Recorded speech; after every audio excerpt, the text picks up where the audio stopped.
welcome to the global meeting on Equinox with the Global Bildung Network, where we meet twice a year when day and night are as long as the other, and it's equal for everybody around the world.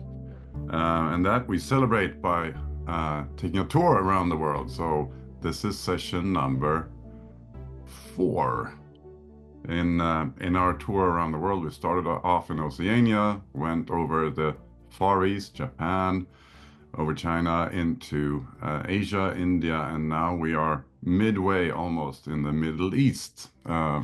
After a longer break, which follows this session, we will continue around the world, Europe, Africa, and twice the Americas, going on for another almost 12 hours. So there's a lot of party going on for those who want to go. And very much welcome to everybody. And we are, as I said, heading for the Middle East now. My name is Martin Iverson, Martin Ivarsson in Swedish, because I'm Swedish. And together with Lene Rakel Andersen, we are hosting this session. The speakers we will hear from today is Chen Shamir, Shiran Greenberg, and Hannah Ziadeh, who will speak about on the topic of Bildung beyond conformity in their different ways and perspectives. Maybe before we get started, either you want to talk about the background and stuff, or do you want to do the practicalities, Lene? I will just say a little bit about why we chose this topic for the session, and I'll do a bit of practicalities, and then there's a little sort of friendly ritual that we have whenever we travel around the globe and host the Equinox thing here. And happy Equinox, by the way. So the theme for all 8 sessions this time is Bildung beyond conformity, and the reason for that is that we tend to think perhaps of Bildung as something old-fashioned or sort of bourgeois, old norms, and nothing relevant for today. But it's actually very relevant that we can conform to the society that we're in, and that we can grow up and learn to play by the rules among other people. Because if we can't, we become really annoying adults who cannot be trusted and who will not take responsibility. And so part of our upbringing is to learn to play by rules that other people have made so that we can be included in the social life.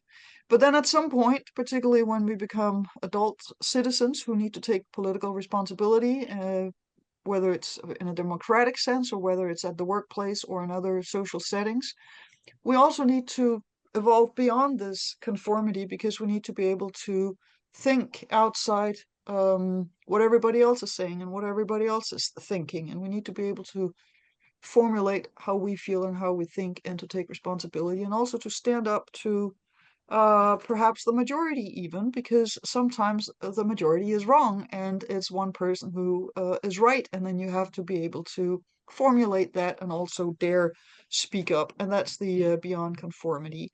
And Sanchita just made a really, really wonderful presentation about the conformity and non-conformity. And when the videos are online, I can highly recommend that you go in and watch her presentation regarding this, because there were some really good points there. There's been good points in all of the presentations, but she specifically addressed the conformity and non-conformity thing.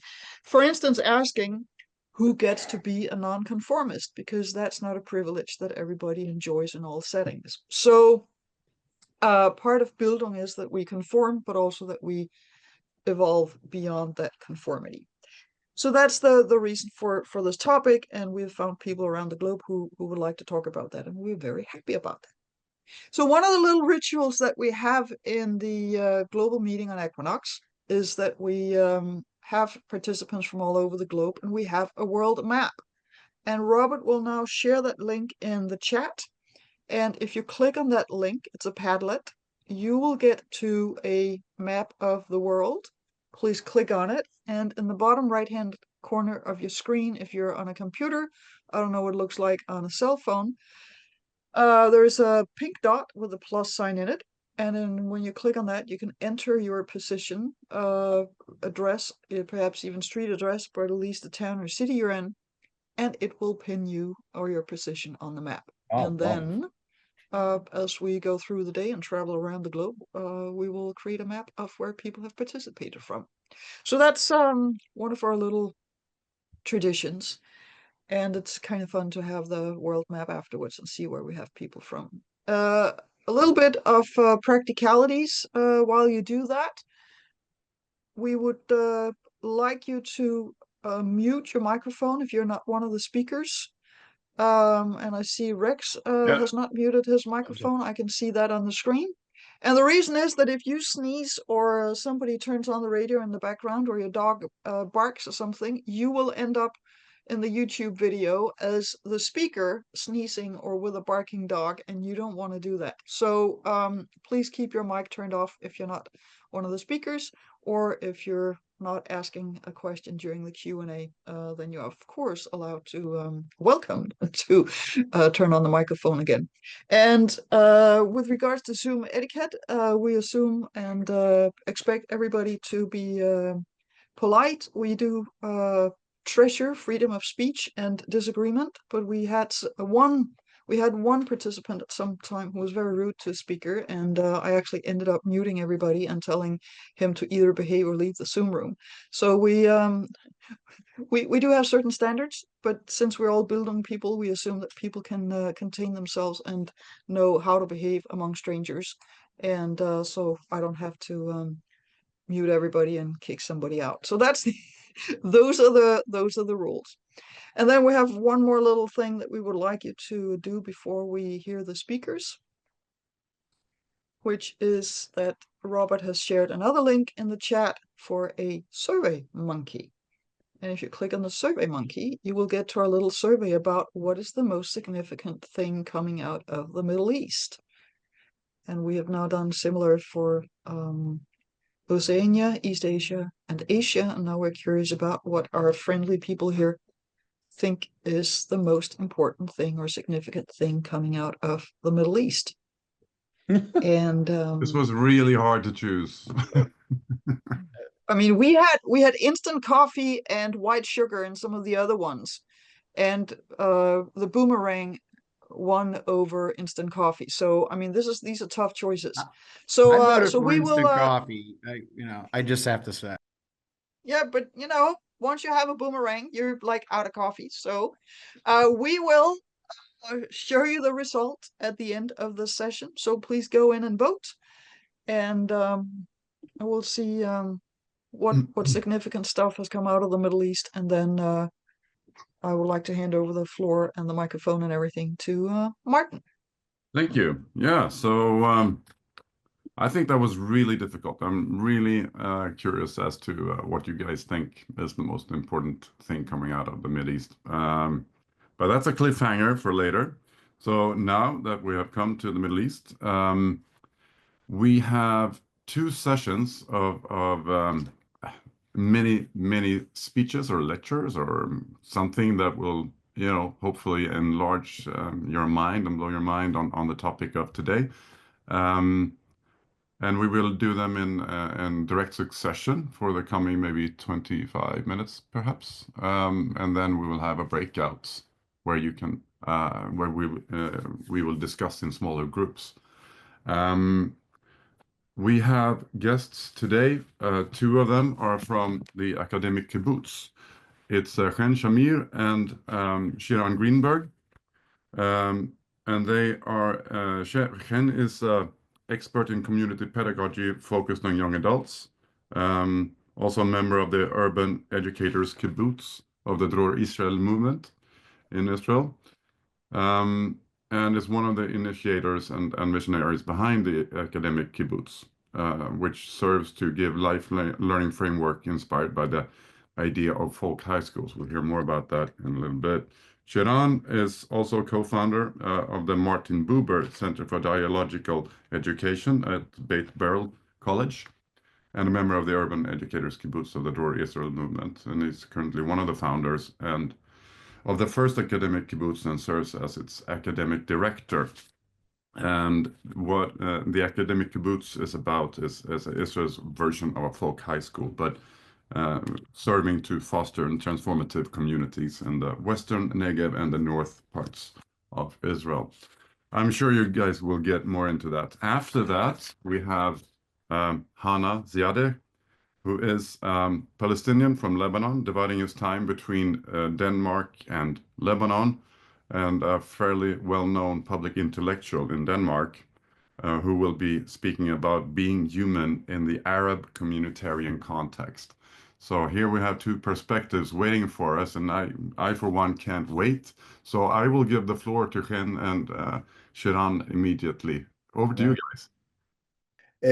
Thank you. Thank you for the opportunity to present our project, the Academic Kibbutz. I will try to unfold the conceptual roots, both philosophically and even theologically, of our Academic Kibbutz. I will start with European philosopher, with Friedrich Schiller, my favorite one. From the aesthetic education of men through letters, he writes, "We must set the clock's hands while it is running." And I think to myself, what does it mean? I think it means to craft a pedagogy, a way of life, a form of life, a way of living maybe, a life doctrine, a methodos, a path, a way whose purpose is to repair the society we live in without being captured by it and without denying that it is broken or impaired. This is the point of departure or embark of our Academic Kibbutz. It addresses Israeli society and the state of Israel in their present condition. It's very important. In the condition of their very substance. And the condition is not so good. I will not enumerate the full list of problems, the wars, the very right-wing populist politics, and an economic order of injustice, all right? I won't do it. Now, but I will ask, how can we repair Israeli society while remaining part of it at the very same time? First, I will dwell on Franz Rosenzweig and Martin Buber. They are deep roots, racine, roots of our pedagogical thinking. Both played a central role in founding the Free Jewish House of Study in Frankfurt, the Freie Jiddische Lehrhaus, about a century ago. Its aim was to renew young women's and men's connection to Judaism in Central Europe. Class. Franz Rosenzweig sought a kind of learning tied to life itself. He did not shy away from life's less appealing aspects. For him, beauty lives in what is true in life. In his essay on Hermann Cohen, the neo-Kantian philosopher in Marburg, he tells the following story. They were strolling, the boy and his teacher, in the zoo. Then a man came asking them for a few coins. And you, doctor, gave him a few coins. I asked you, doctor, why did you give that fellow a coin? He will spend it in the bar. And you replied to me, are you never overindulge? I have kept my teachers saying with me all my life. Such was the socialism of Hermann Cohen. I said the dirty word, Chen, socialism. Rosenzweig argued, more than we need books, today we need the human being. It is the human we need. What science and teaching lack is life itself. He coined the following phrase, a pedagogical principle, and I quote, Torah, the Torah study must be undertaken in the reverse direction. This study no longer proceeds from the Torah to life, but rather from life back to the Torah. This is the imperative of our hour. Their our now in Israel, I think. Rosenzweig gave a special place to poetry, to aesthetics, to poiesis, to the creating or creative making. I will end with a striking line of his. Poetry, he says, Rosenzweig, poetry more than prose. I hope you agree with me and Rosenzweig. Poetry more than prose. Yehuda Halevi more than Maimonides. Dante more than Thomas Aquinas. Goethe more than Kant. End of quote. He called this the gate of human speech. Speech from person to person, the capacity to sing. These for him are the keys to the living world of the free Jewish house of study. Now for Buber. Martin Buber took these pedagogical principles and sought to implement them in a project at the Hebrew University of Jerusalem called the Beit Midrash of People's Teachers. Beit Midrash is a lehrhouse. The project's aim was to train educators for social action, to train the social pedagogues of the State of Israel within a free dialogical house of study. The goal was to build the State of Israel in the spirit of the prophets' values, justice, peace, and equality. Buber's Beit Midrash rests on the Jewish tradition of learning. Let me pause over a well-known Talmudic dictum. It is not in heaven. Okay? In Hebrew, lo bashamayim hi, not in heaven. The Talmud, at least in part of it, yes, of course, not all the Talmud, sets a rule for human learning. Matters are not fixed up above, but here on earth. We can touch them, change them, and decide them. This is a Jewish rule that is democratic and encourages openness of thought. It is not God who sets things. Gott mit uns? No, it's not the meaning. But human beings in dialogue and learning together. And it's very important, the learning together. Afterwards, Chen will speak about the learning together. When Buber established the Beit Midrash, whom did he hold up as an example and model of living, social, soul-steering work, universal and particular, open, democratic, and egalitarian? Of course, NFS Grundtvig. He wrote as follows: of this kind were Denmark's folk high schools. In the Second World War in Denmark, these schools became a stronghold of resistance to Nazism. When Grundtvig died about 70 years ago, before that war, the Norwegian poet Bjørnstjerne Bjørnson said in a poem written for his funeral, his day, the greatest day in all the North. This is Buber. End of quote. Like Rosenzweig, Buber had a particular affection for the young. They both saw young people as the central locus for transforming the society around them.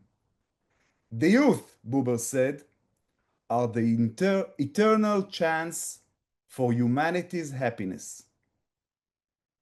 The project, Buber's project, continued for roughly 3 years and was closed in 1951. In the millennium, I helped to reestablish the Beit Midrash for People's Teachers in Israel. Since then, we have called it the Martin Buber Center for Dialogical Education. In Buber's spirit, the center braids together three strands: Martin the German, or the European, Mordechai the Jew, and Buber the Universal. It weaves universal and particular values, and it trains educators in the spirit of the living world and of dialogical pedagogy, as shaped by Rosenzweig and Buber. Since then, the Martin Buber Center for Dialogical Education has trained close to 2,000 teachers who call themselves social pedagogues in the spirit of Buber. I will end. This is the organizational, spiritual, theological, philosophical, pedagogical infrastructure for the academic kibbutz, about which you will hear more from Chen in a minute. And to paraphrase Emanuel Levinas, my favorite one, more than Schiller, who addressed similar themes in this context, the academic kibbutz is the youth of Israel. Thank you. Chen, I think from here you will take it. I will try. You give us something very high to lean on. And so, yeah, I think that what Shiran said, that this is the ideas behind the project that we're trying to do now. Well, and I will happy to share with you some slides. I will try to do it. All right, so the Academic Kibbutz basically is a model to train groups of young people who will help rebuild Israel. We are broadcast here from here, which I think you can say the Middle East, and things look normal in this room, but everything around us is unnormal. And from my perspective, we are from a broken society, and we are trying to think as educators, what can rebuild our society? What kind of institutions can rebuild it? And the Academic Kibbutz, humbling, I will say, is that kind of institution that try to train groups of young people who will rebuild Israel. We hope this kinds of educational institution will answer three urgent needs. One, excellent educators and social leaders. Two, a generation of young people who long for meaning and hope, and hope in these difficult times. And the third is a new way of learning in the higher education.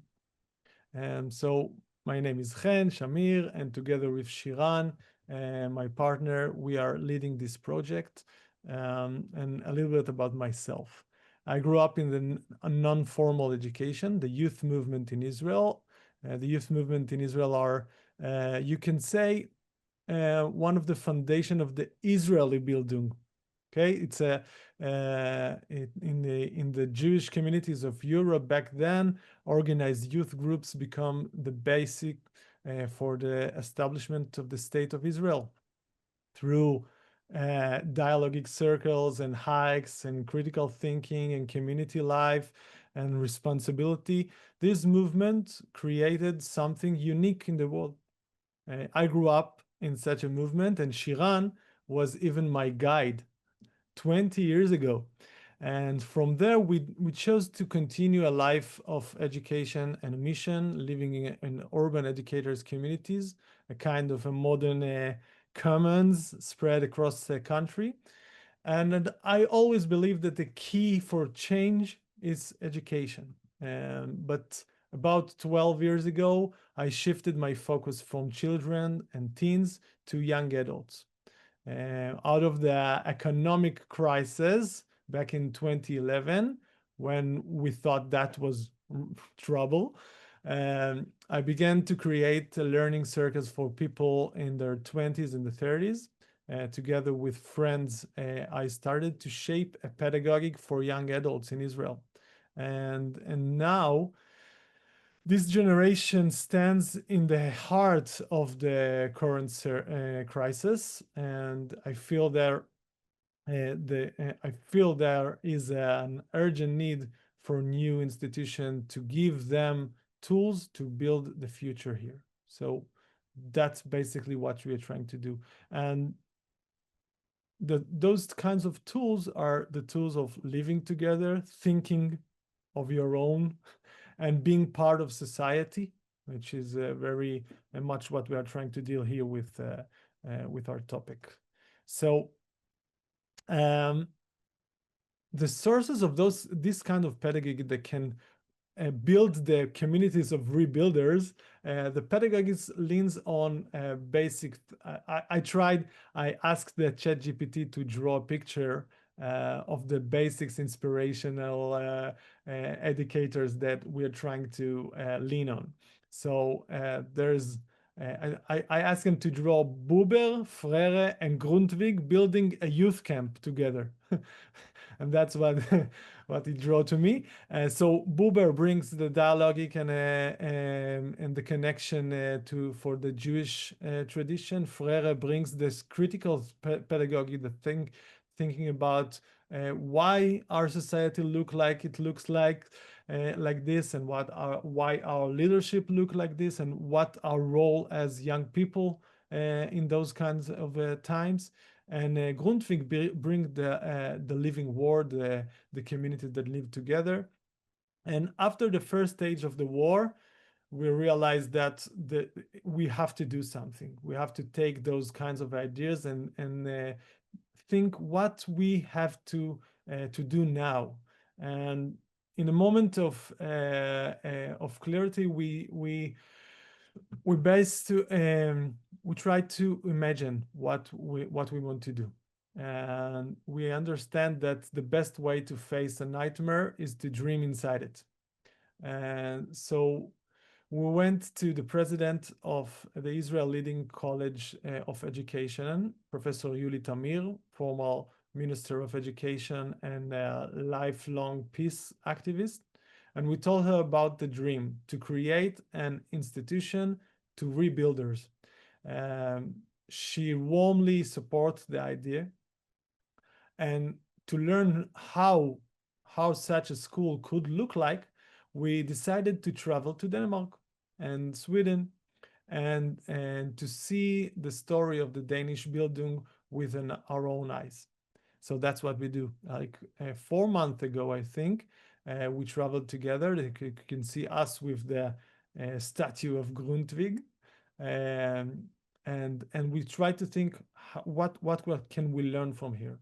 And actually, we fell in love. We fell in love in the idea. We fell in love in the people. We fell in love in the methods, and we thought, how cool can it be to make some of it in Israel? And how important can it be to bring some of those ideas into our wounded society? A community space, alive, learning, deeply suited to young adults. That's what we saw. And we saw something that caught our eyes in the International People's College. We discovered the idea of shared communities learning across cultures. And it made us to dare to dream, what if one day after the war ends, we could create such a place in the Middle East? Not ICP, maybe MCP, Middle East college people that bring together as a learning community. But put a pin on this dream, and we came back to our dream, the Academic Kibbutz. And we came back from the journey a few months ago and immediately began to building our pilot. And why do we call it the Academic Kibbutz? Kibbutz because this unique Israeli idea of communal life, which literally built the state, Sadly, many kibbutzim, often peace activists, were hit hardest in the south. And academic for two reasons. First, because in today Israeli, no young person will commit to a program without receiving something current like a degree. And second, because we see it as a higher mission to create a new way of learning inside academic itself. And this kind of learning is not closed in classroom with lectures, but in circles, in journeys, in shared life, and in critical thinking, and thinking about what our role, what we see around us, and what we need to do now. So in the first year, that's what we're going to do. It's a program, it's a 2-year program. And in the first year, that's what we're going to do. We managed to create a new kind of teacher training, community-based experiential with shared living at its core. And in the second year, after a year in the kibbutz, the group will move through into Israeli border regions to live and work in education and communities that were wounded and needed the renewal. In this way, we are creating a pioneering groups of young people who learned to think, connect the personal and the national, and spread hope. So today we already have our first 30 participants accepted into the pilot, and I hope this is only the beginning. That's the idea of the Academic Kibbutz, inspired by Grundtvig and the Danish Bildung. I hope it will grow and will be something big, and not only in Israel but in the area. I think that it was our first station we met Lynn, and to understand what is the Nordic secret, and we understood that something similar, or we can see ourselves in this story of rebuilding out of the war, out of the crisis. And just as the Danish folk high school were born out of the crisis, we too hope to see new Israeli institution where young women and men commit themselves to future, to hope, to peace, growth, and democracy.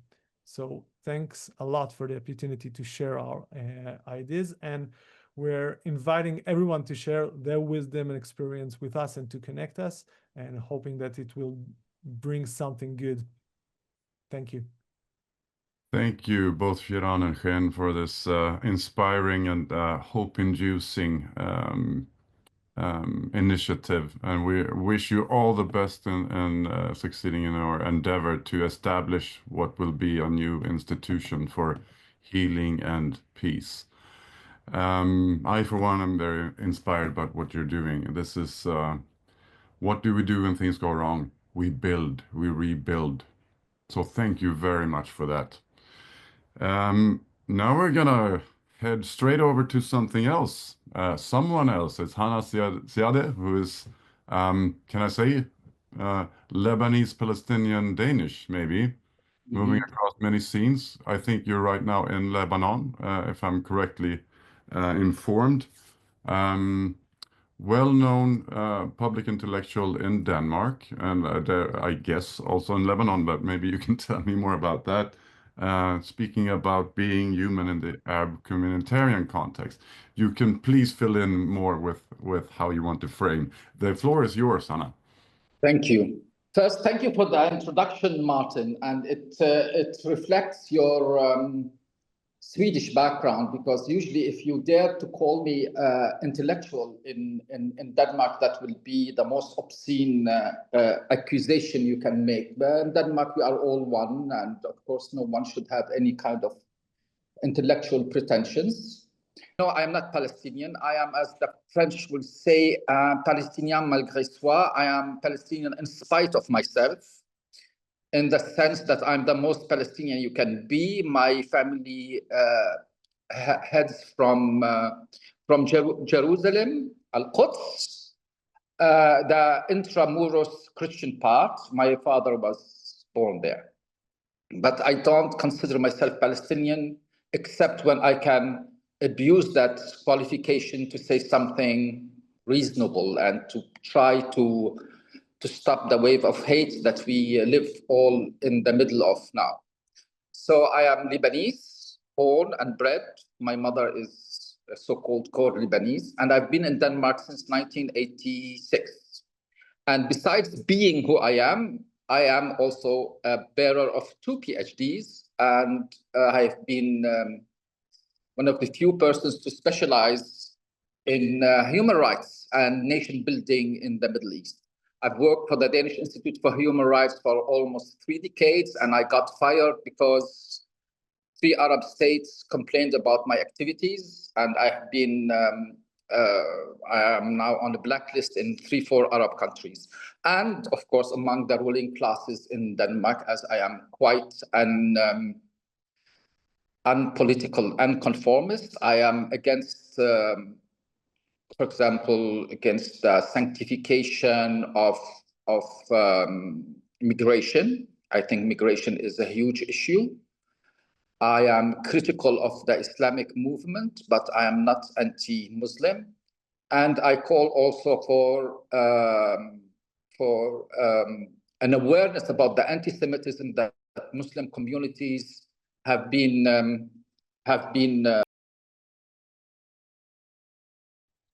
Did now we we lost lose him there, I think?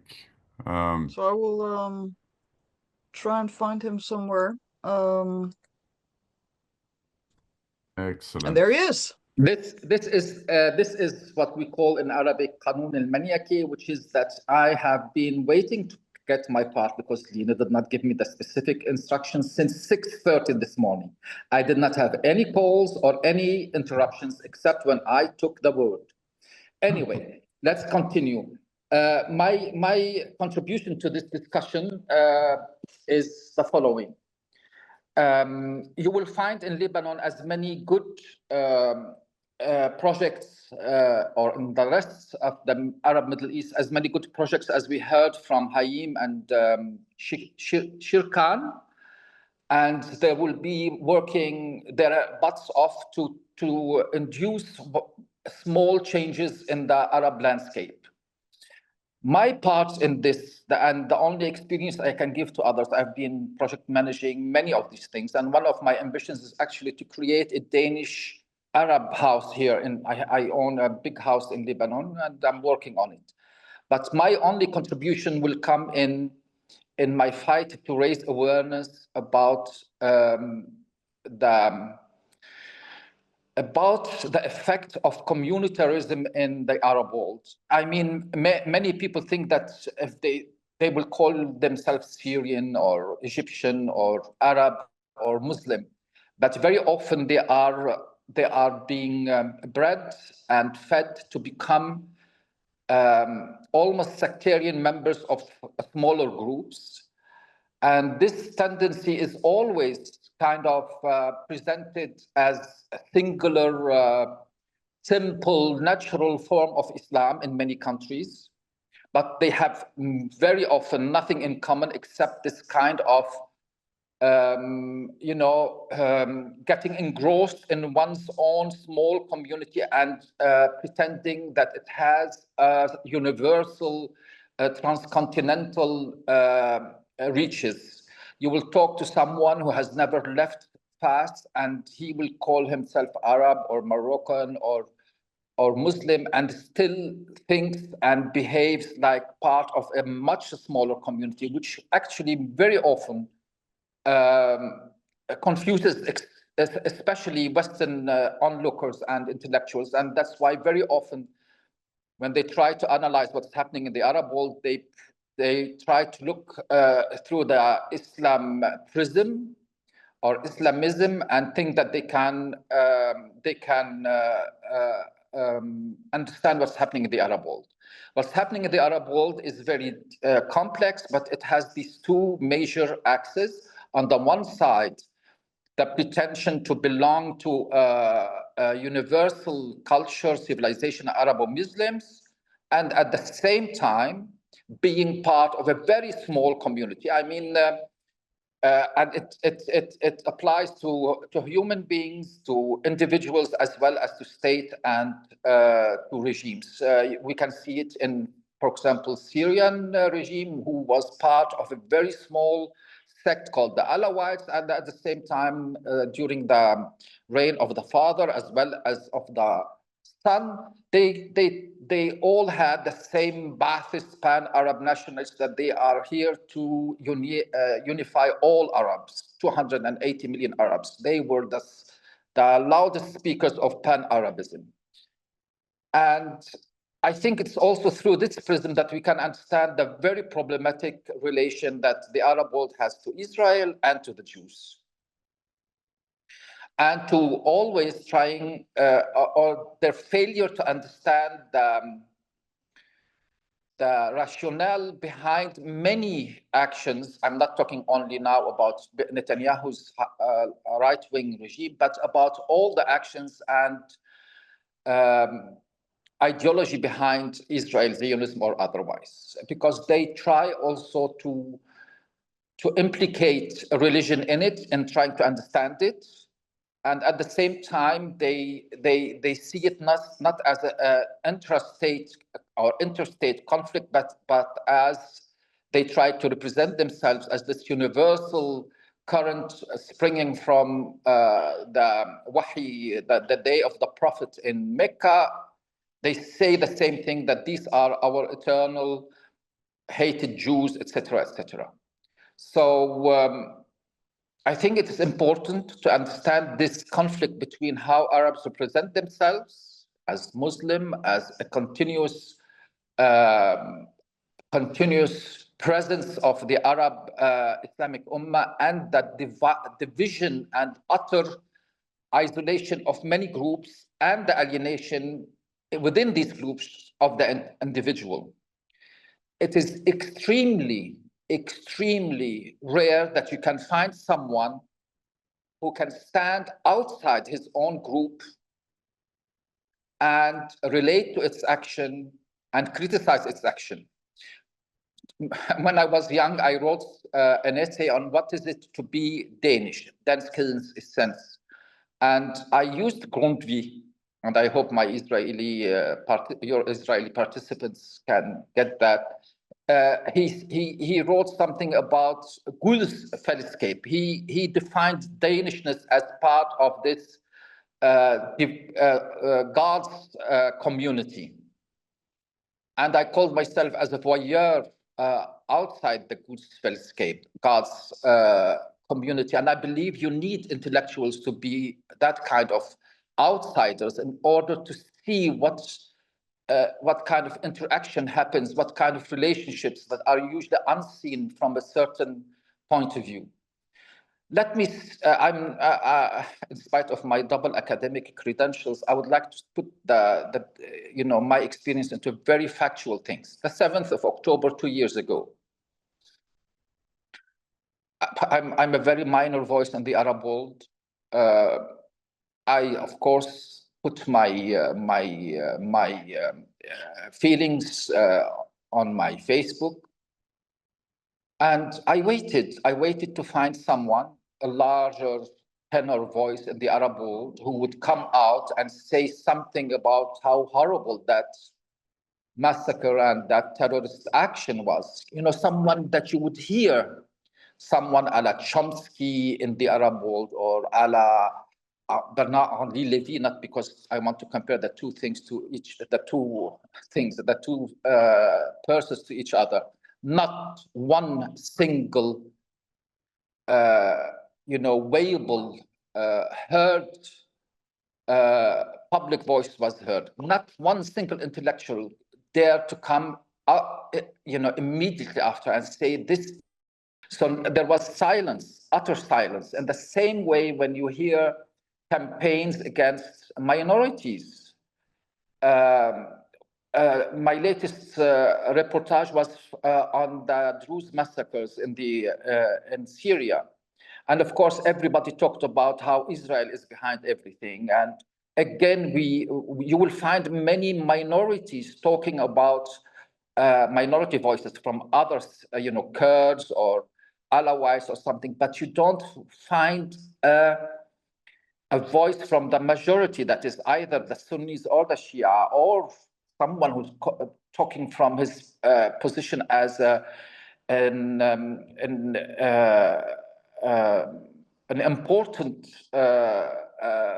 position in the Arab world, like Al-Azhar or chairman of a university or an intellectual, coming out and saying something a la what's happening is not only clashes between this and that, or not even worse when they say it is all the fault of Israel and it is an Israeli complot, as conspiracy as usual. You will find again the blatant absence of courageous outsider voices. You will find people to condemn the immediate actions, but very, very rarely try to exponiate it or whatever, to generalize it into something bigger, and to try to tell the society that what we see here is something that is an issue with us and that we need to change. So I think this is the only reason for anyone to hear me, because I believe that I was. I'm sorry, there's someone calling. If you heard the vipers. No, good. So again, my experience and my knowledge and is sprung from this need to find someone from the outside trying to hold the mirror to the Arab society, and try also to not warn, but to provide another picture of the Arab complex context, which is not only Islam, and which is not only colonized, and which is not only victim of globalization and other things. Try to find out that Arab and Muslim societies are actors and not only receivers, and that often they don't want to carry the responsibility of their own action or their own historical baggage, and that very often this flight from reality and harsh consequences of their own choices is used to perpetuate a conflict with Israel and to make it into a kind of the root of everything, and to transform Jews into what Americans are doing now about transgender people. Suddenly the 0.1% of American society is behind all the threats, and the same in the Arab world, where you often get to hear that Israel and the Jews are behind all the misère that we are living in. This is my contribution to any discussion, and if anyone wants to hear more, they are welcome to ask me questions. Thank you so much, Hannah. Now that you mention it, this lack of a diverse set of voices is obvious when you say it. This is very much something to think about. I don't know what to make of it, but you certainly opened my eyes to something that I did not see before. So thank you for that. So here's what we're gonna do. We're gonna do some breakout rooms. I see we have a pretty good crowd now, so there will be rooms with 3 to 4 people in them. In the chat, I think Robert McTague will put 3 questions, but they are basically, when you get to the room, do the proper intro. These are a lot of fun people, so we get to know each other as well. What did we just hear? What did we learn? And what would be a good question to ask the speaker or speakers? I mean, ideally, can we join these 2 perspectives that we heard into something that is a cross-fertilization between? I don't know. You tell me. Lena? Yep. So there's room for everybody, and there will be 3 to 4 people in all of the breakout rooms. And I'm going to ask the speakers to stay here in the main room, And because if you join one of the breakout rooms, you're probably just going to keep talking, or people will expect you to keep talking, and then they won't talk to each other. So, but we want people to meet some new people and to get some new friends from around the globe. So I'm going to open the breakout rooms. I'll give you 20 minutes, and then we'll come back and have a discussion. See you in 20. And I'm just going to make sure that nobody ends up alone in cyberspace. So let's see where we have people here. All right, thank you for the presentations. Thank you, Len. Thank you, And Hannah. see, I have not heard anything really in more depth about what you're creating in Israel. So I found that very interesting, both with a philosophical background, and it's always interesting what kind of foundation is underneath it. And then so the Academic Kibbutz is there, and then you're aiming bigger and higher with speaking with what was that, the Minister of Education, or who was the person you were talking to? That's Yuli. You met her. She was part of our delegation. Hey, yeah, now we have very low sound from you, Hein, so closer to the microphone. But yes, No, it's yes, all right. Yeah, it's a good yep. mic. So yeah, that's Yuli. She's the president of Bet Berel. You met her at the delegation. Yes, she was the one. Yeah. Yeah. And what's her position? I forgot again. I mean, what's her job or her She's position? the president of the college, of the Bet Berel College. Yeah, the Okay. teachers Okay. college. Cool. Yeah. And that's where we are now establishing the kibbutz. And We she's are actually also now in just really building stuff, like getting the sofas and the beds, and that's what we're in. Yeah. But yeah, that's a good pressure now. we think we hope it is not a naive project. I know the not so humanistic roots that we have in our society. In my society, in my background. So always education is kind of naive or utopian. Yes, and we're afraid of it because it's not a revolutionary without flags, without all the Antifa phase. We are not the Antifa. We are just educators and trying to rebuild and rehabilitate our society, our broken society. It's not so sexy. I think I mean, you hit the head on the nail there, because the sexy part is really what we're struggling with. I mean, Bildung is not, it doesn't, get that sexy feeling, but it I is think Bildung the and most sexy, empowering thing you can do. I think for my I don't know what you're opinion, talking when I was about. 18, I came to our movement with this Aufklärung, with the Enlightenment, yes, with the Bildung. I thought it's very sexy, but I think I'm alone with it because it's No. so, Immanuel Kant, Friedrich Schiller, Emanuel Levinas, Martin Buber, okay, they're not so sexy, but I thought, No, but wow, the practical things like living together and doing something else beneath the degree and the yeah, normal way of life, and I think that's something very interactive. Like people are, we had like thousands of people that leave us details that that interesting in the academic kibbutz. So. yeah. But it's something I think not only in Israel now, but I think that if you are reframing it, that's something that for me, from my perspective, for young adults, can be something really big, something else, a different way to learn, a different way to live, a different way to understand the world, to understand yourself. Of course.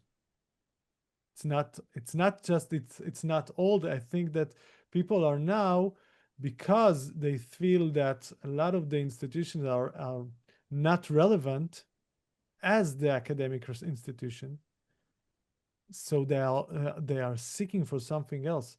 And I think something from this frames of Bildung, of folk high schools, can be something big for young adults. Mm. I want to ask Hannah something. Please Hannah? go ahead.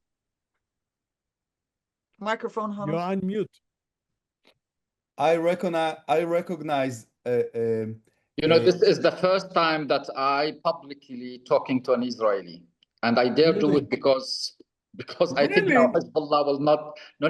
I talked very often to Jewish Danes with Israeli passports, All and right. I met 30 years ago Yair Hirschfeld. But Okay. in Lebanon, if this conversation gets out, I can have legal consequences. Trouble. But I believe now when Hezbollah has more trouble to Wow. deal with. Okay. Yeah, Then to deal with Hannah. yeah. How do Hanna. you pronounce your name in Arab? It is an Aramaic Jewish name. My name is Yochanan. I am the Jew who proclaimed the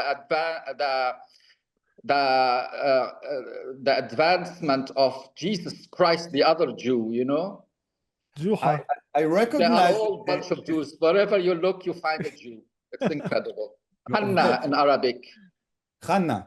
Hanna, Yohanna in Aramaic. Hanna. Yes, which is Hanna. John and Yochanan, John in other.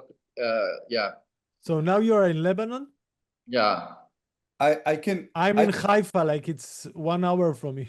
Yeah. Yeah, and I can hear your technology above my head. Yeah, Sorry for that. I hear French segments yeah, in your language, isn't it? yeah. Is it? Because like most Christian Lebanese, I've been, through French-based education. I thought that after 35 years in Denmark, you will hear my Germanic accent. Ah, you're 30 years in Denmark. Yeah, since 1986. Yes. Why? What brought you to Denmark? I'll try to survive as part Palestinian, part Lebanese, Christian, left-wing Lebanese in Lebanon during the war. So we were expelled from the Christian quarters where we lived in Ashrafiyeh. And we had to move into the West Beirut, where the Muslims were nationalist and left-wing and fighting for unification of Arab and against Zionism and all that, and liberation of Palestine, until we discovered they are as sectarian as the others. And then we had to flee to Denmark, which took us, and gave us a safe refuge and a future for me and my family. So your family is raised in Denmark?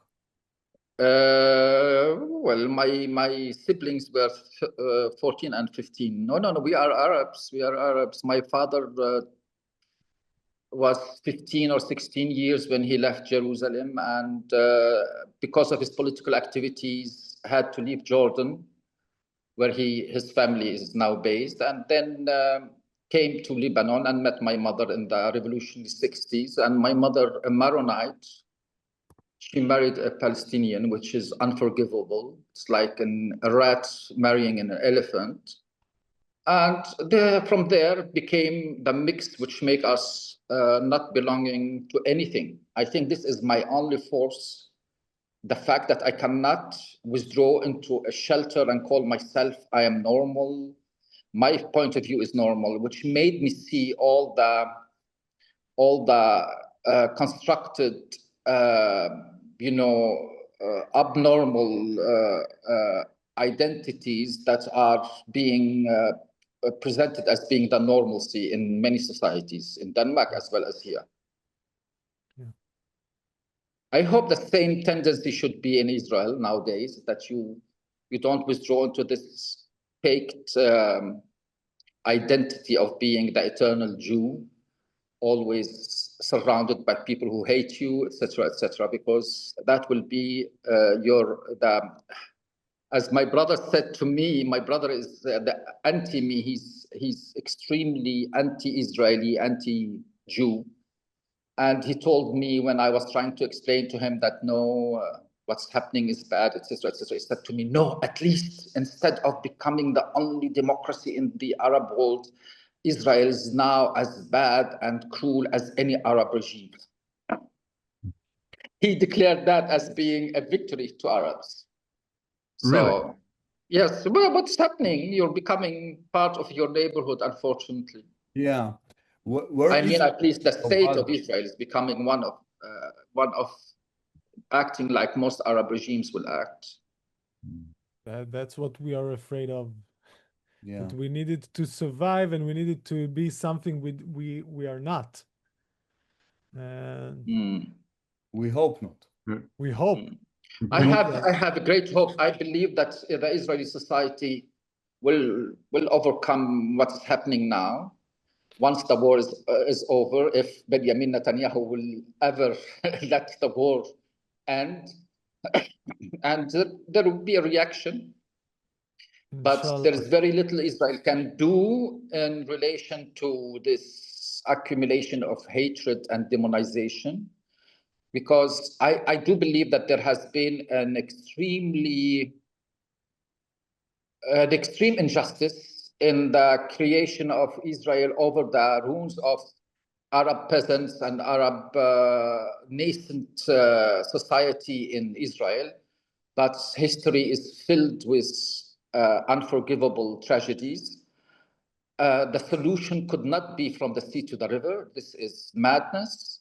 The solution cannot be forgetting everything that is past. The solution is to look forward. Arabs do not lack territories. Arabs do not lack resources. Arabs are not in a need for 23rd failed state. The idea behind state nationalism or this, I've been toiling with this dilemma or paradox that Arabs everywhere want to join each other and become one big Arab state, except in Israel, where they say we want an independent state.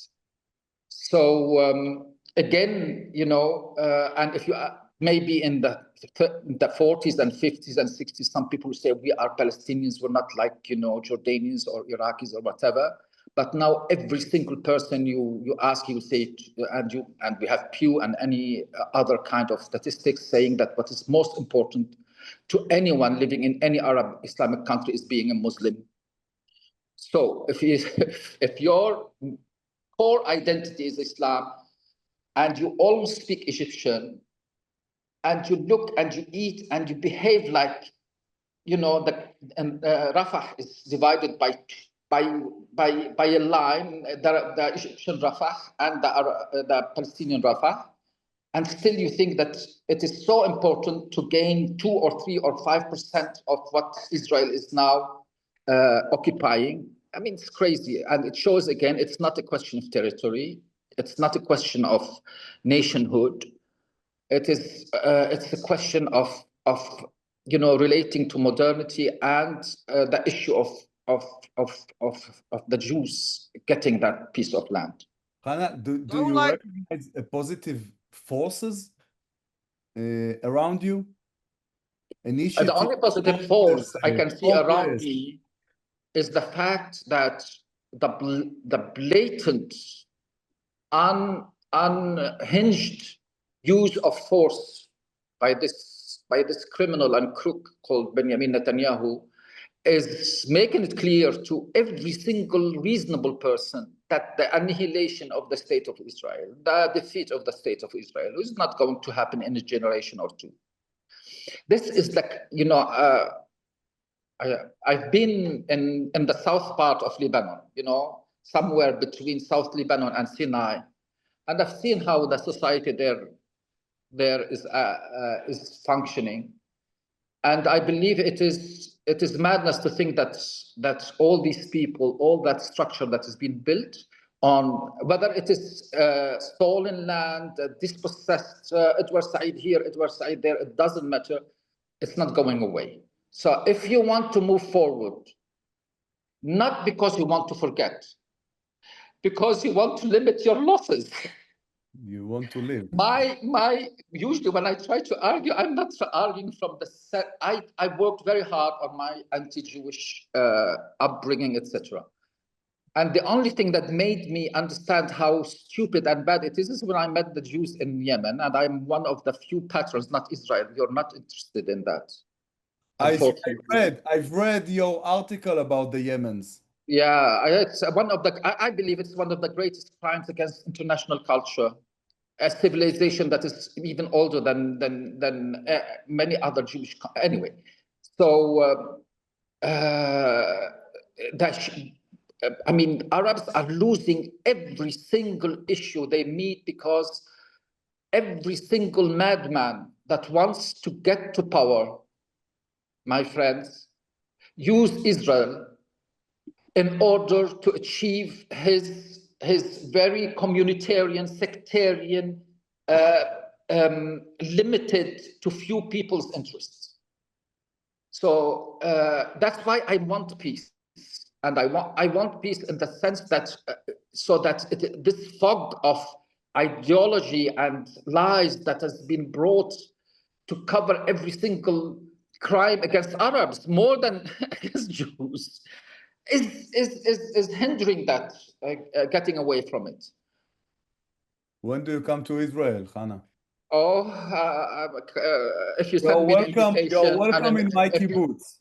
My kibbutz is welcoming you. We have nice urban kibbutz here in Rishon LeZion, and I want you to come. Well, I'll come if there is a reason I can come.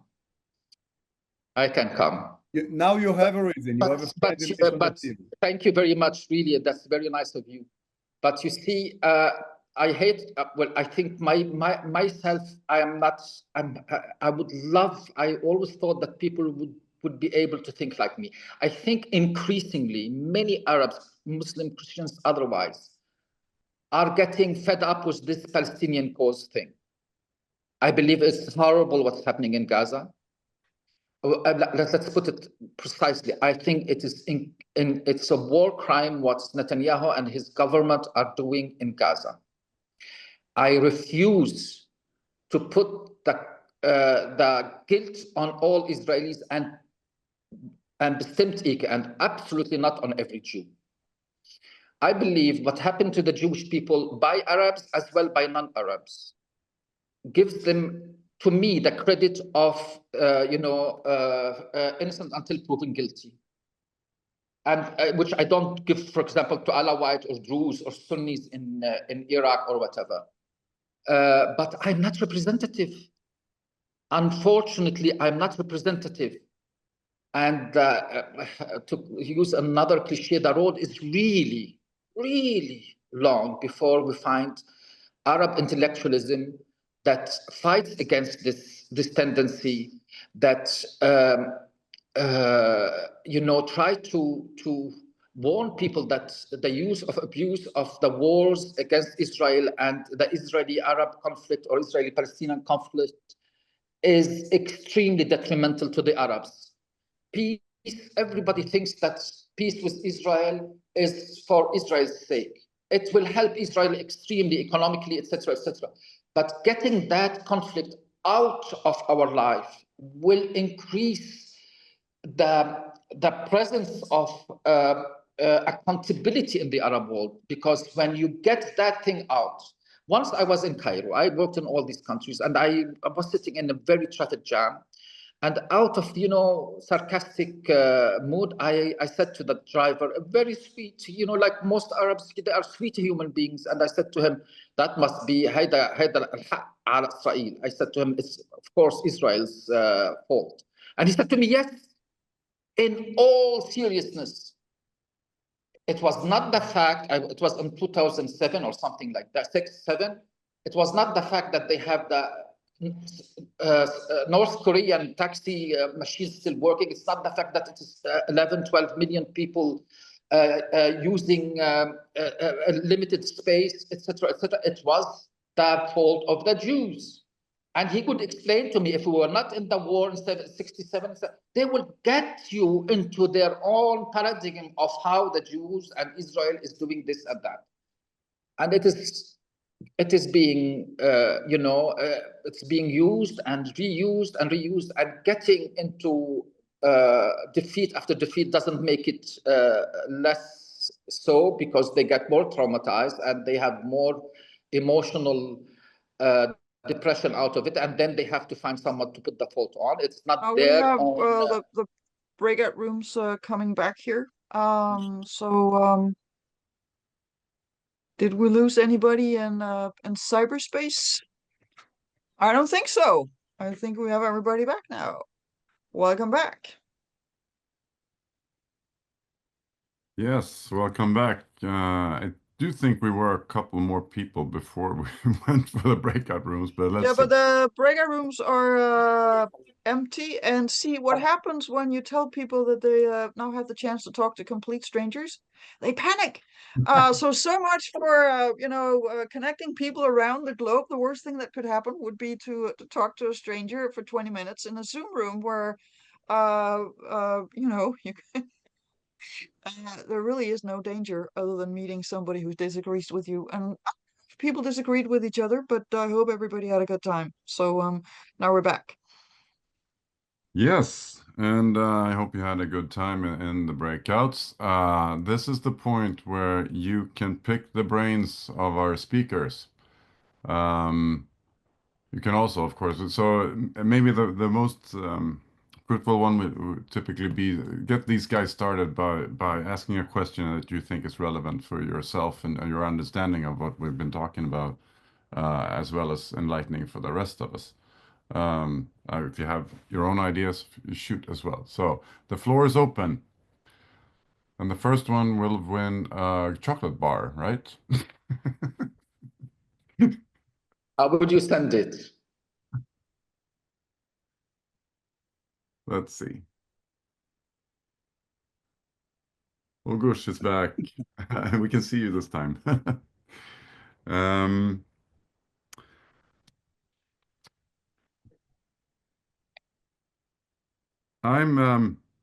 when we were speaking a bit, so I'll start off, break the ice a bit.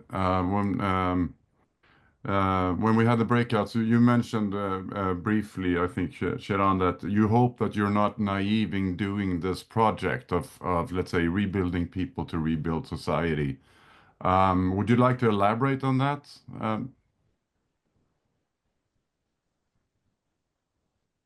Maybe you will tell me what do you think about to be an educator or to believe in social work in the disaster or in the catastrophe we're living. Really, I'm very curious to hear. What do you think? Me personally, I think quite the opposite. I think when the world goes into tribalist barbarianism, what we need is love, structure, complex thinking, and a wish to build something together called society. But that's my 2 cents. So, someone else, Lene, maybe. One of the things that I found it really interesting what Hannah said. I also found the project that you have in Israel very interesting, but I found the interesting number of things interesting. But the fact that there's the Ummah or the Arabic world or the Muslim world, which is like a huge umbrella for more than 1 billion people, I think. And then there's the small community that is really too small to make a difference in the complex world that we're in. And then there's sort of that middle group size missing. What is it? 80 million people living in Egypt or something like that. I mean, it's a huge country, but 110. if there, how much? 100. 110 million. But it's not like 40 million. It's like a lot of people. And if there's no sense of Egypt can do this, separately from the Muslim world, or where Egypt is a container for several smaller societies. I mean, there's a huge gap between structures of power or imaginary structures of identity. Let me And tell you, sorry, Lina, you wanna? yeah, please go ahead. In my heydays, I made also I was co-creator of the Danish Egyptian Dialogue Institute in Cairo. And one of my activities, I got to invite many people from the Muslim Brotherhood that was actually forbidden then, and it was extremely. And one of them was the grandchild of the Muslim Brotherhood's co-founder, Al-Hudaybi. And in the discussion, I tried to explain to him this, how is it that I, as a Christian Shami from Greater Syria, and him, do we have anything in common? And he said to me, no.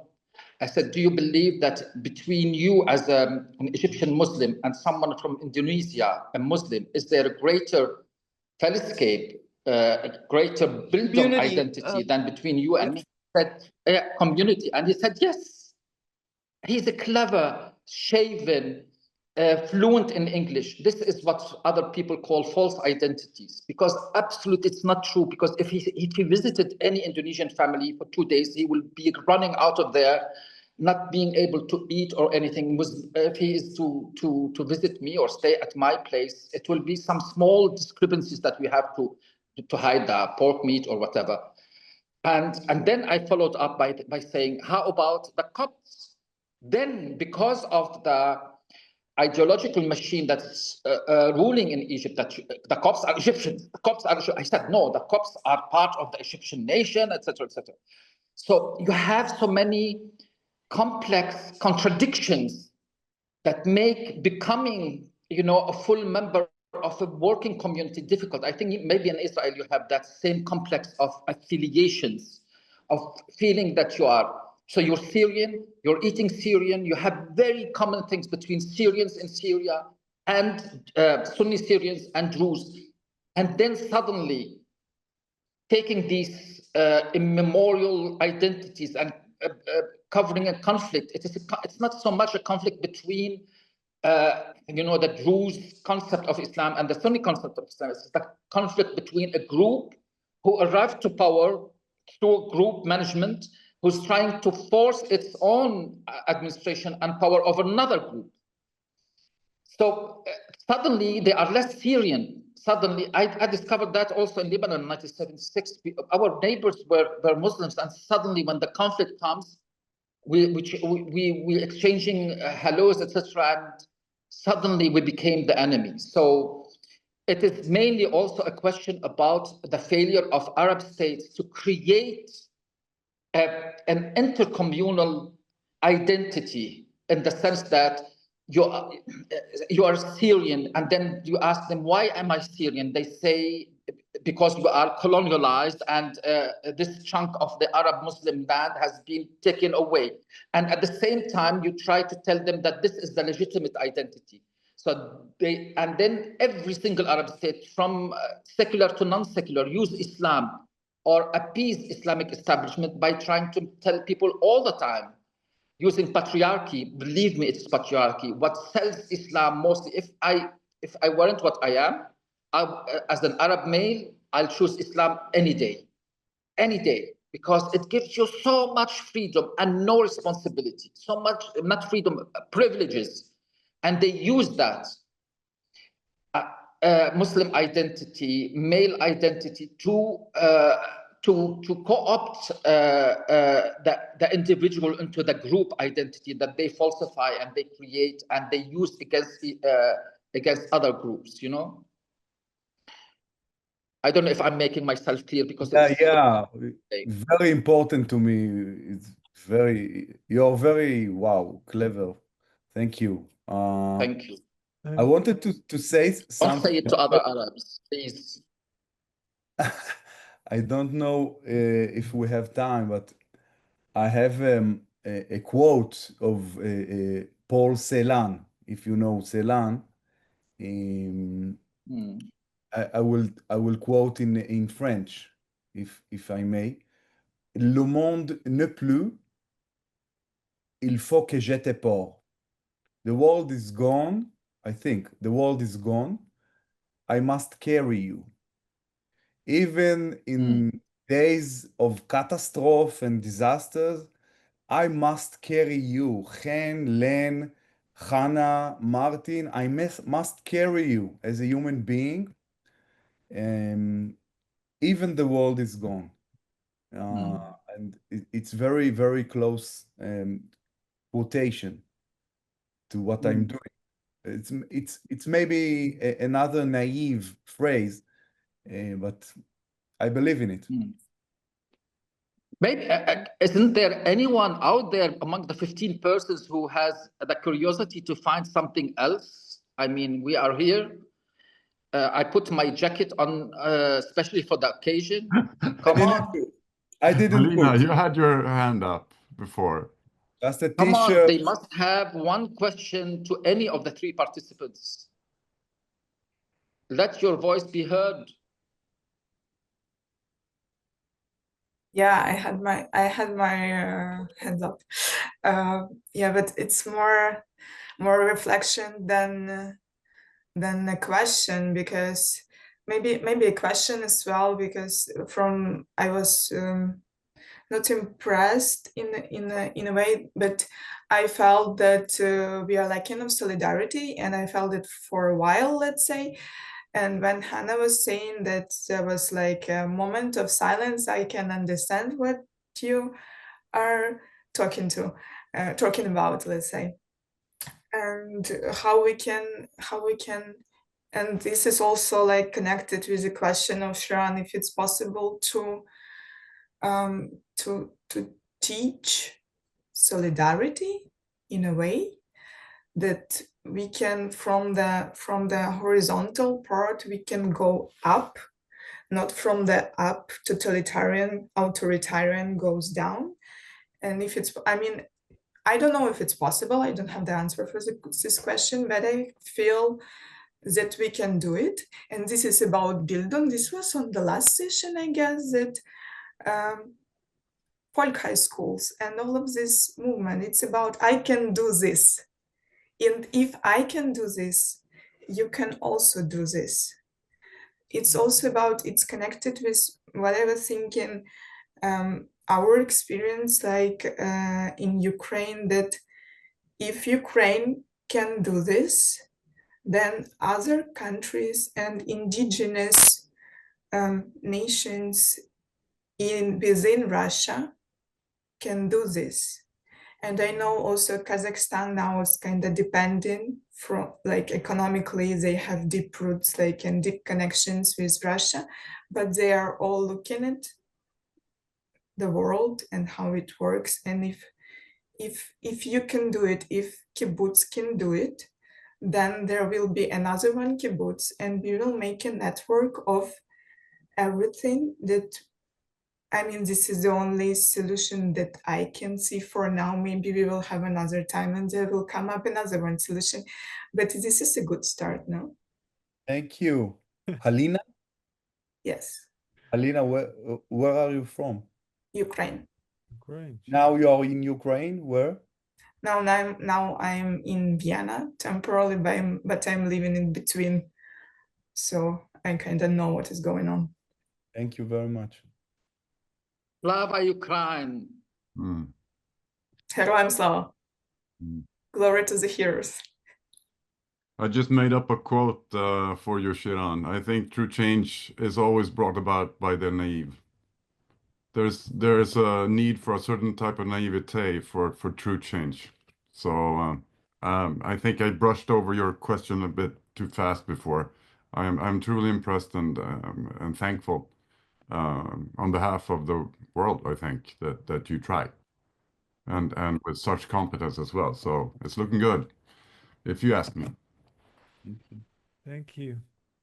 I think that the question is not whether it can work, because we as educators, we can see it work. We can see that when you believe in something and you come face to face and you create a community and you create a learning and critical thinking, it's not something theoretically, maybe it will work. But I think that the hardest part is to believe that there's such a strong forces that are above us and just ruining everything, and the really basic ground beneath us are shaking, and we have only this. We have only this, what we believe in, that face-to-face humanity, love can change. And we ask ourselves, who's gonna win? And we have to believe that those small forces but deep forces will win. Inshallah. You know, this is like rowing upstream or something, or against the wind or something. But you're But one of the few it's that not is only actually in Middle doing Eastern rowing. societies. We face it also in Europe. We face it everywhere. You know, a true challenge and a true authentic issue of migration is being used to requalify fascism and racism. I mean, there is an issue of how to manage migration and how to manage integration, but it is certainly not through racism and ethnic cleansing and ideas about re-immigration. Not one single society globally now is exempt from deep existentialist challenges. Not maybe Iceland, I don't know, or Norway, but most countries are facing that. You know, who are we? What kind of nation are we going to be? Is it the ethnic? Is it then global? Is it the cosmopolitan? Is it based on human rights, which is being devalued utterly? You know, the basic human right. Now in Denmark, they are talking about withdrawing from conventions. So we have very bureaucratic, technocratic leaderships, or totally corrupt and opportunist ones, or criminal ones like in the Arab world and unfortunately now in Israel. And what I'm talking about, this kind of holistic ummah of Islam joining all these people who believe they belong to one thing that's never been experienced daily. And we have the same thing in most of our everyday life. We believe we are globalized. We have most of our lives using the same thing, Starbucks, cafe latte, or quick coffee, or whatever your question is. We have many things that are common, which were never common in the in the West. You know, once you cross the channel, the soap was not the same, the music was not the same. Now we find many things in common, but at the same time, we're atomized. And even the new generation is more atomized. They are extremely dependent on 2 inches of whatever the iPhone, the smartphone in their hand. So it is again these kind of dialectic oppositions between something bringing us to centrifugal action and contrafugal one, and it is difficult. I stopped believing that I can change the world, but I can start by not being part of the lie or the problem. I don't want to share in the lies that I think every single man or woman in power are serving us on social media and other places, and that gives my life a sense. Yeah, and until something better comes up. And you're almost unique in doing that, which is noteworthy and but also very important, since you are the one carrying the flag alone. Now we have a couple of other people that actually raised their hand, Hannah. So we'll start with Charles, please. Coming. Hi, thanks. Great. Thank you, everyone. And I just had maybe one comment and one question as well.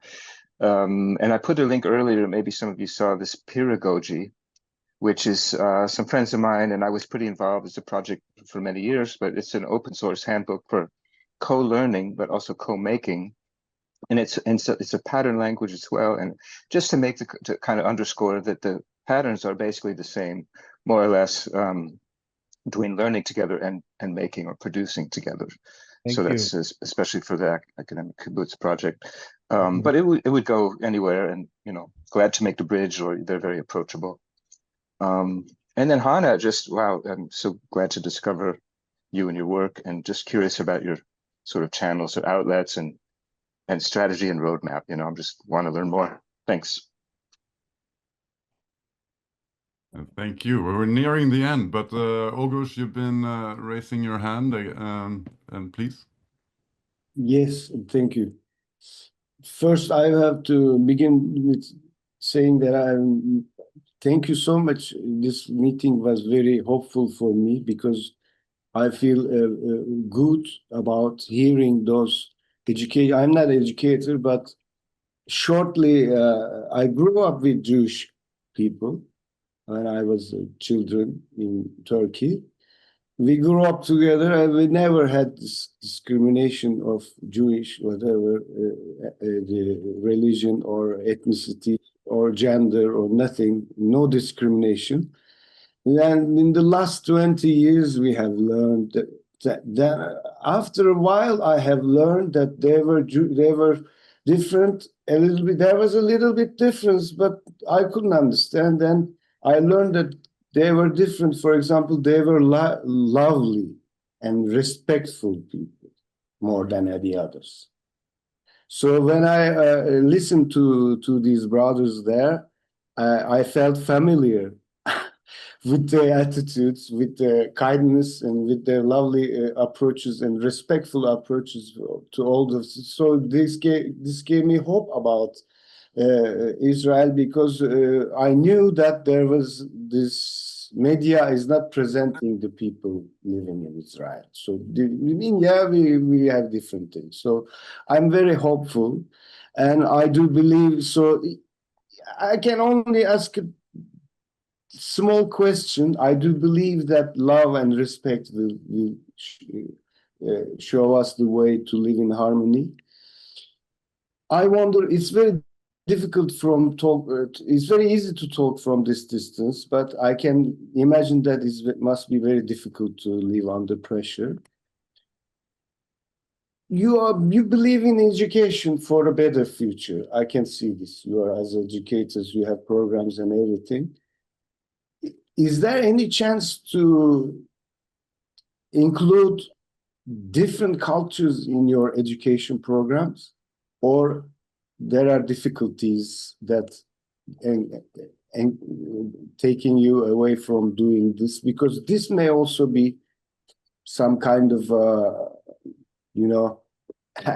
peaceful hand to reach, and this may be a solution from this point, from this distance.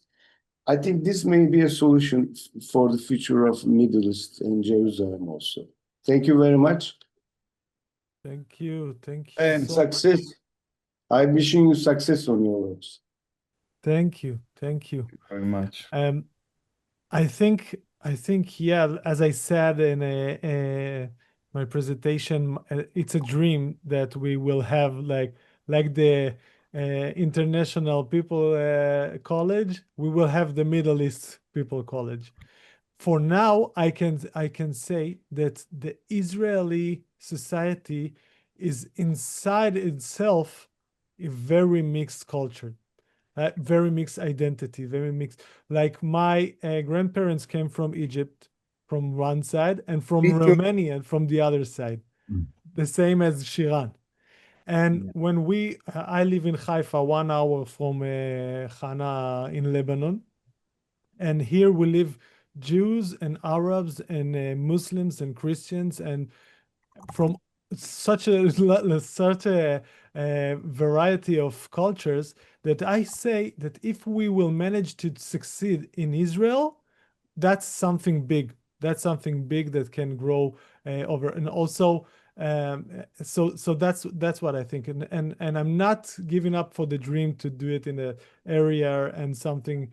And I wish in like few years from now we can visit Hana, and Hana can visit us.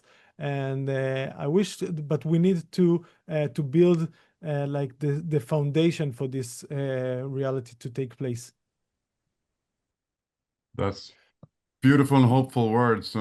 First steps on a longer journey, but it's a long journey. It's an audacious long-term goal. And all travels start with one step, right? So thank you so much. So said Mao Zedong. Mao Zedong, Mao Zedong. Oh,